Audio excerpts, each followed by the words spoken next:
À 22h30 précise, Derek entre dans le supermarché. Et sur les images de vidéosurveillance, on voit le jeune homme vêtu d'un t-shirt bordeaux et d'un short.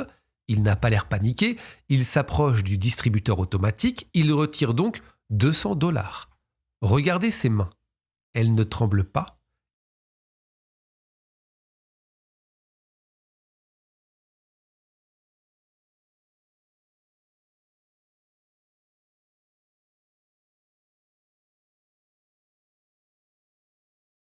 Il récupère ses billets, range son portefeuille.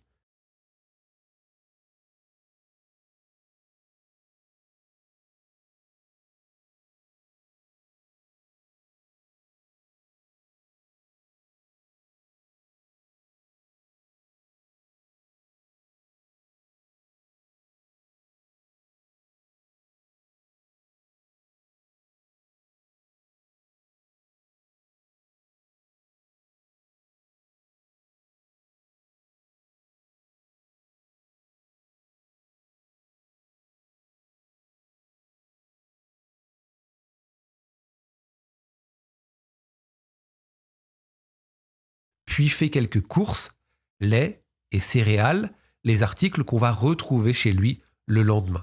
Il paye avec une American Express pour un montant de 6,38 $. C'est juste après ce moment-là que le virement de 2 999 $ est fait à son ami.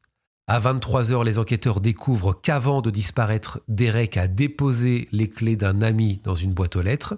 Au lieu de frapper ou d'entrer, il glisse les clés qu'il lui avait empruntées dans la boîte aux lettres. Cet ami lui avait passé les clés de son appart pour qu'il puisse, si besoin, aller étudier au calme. À minuit pile, c'est ici que le mystère s'épaissit. Derek est aperçu sur Alvarado Street. On a une image de vidéosurveillance de Echo Park, une silhouette mince marchant d'un pas régulier. Sur les images, certains experts croient déceler un léger boitement et Derek souffrait, souvenez-vous, du pied. L'homme qui pourrait être Derek marche vers le nord. Il porte un sweat à capuche noire unie, un short à carreaux, des baskets colorées et une veste noire par-dessus le sweat à capuche noire. Malheureusement, en 2014, la résolution des caméras de rue est encore médiocre, la lumière est assez basse, le grain trop important, on a du mal à identifier l'homme sur ces images.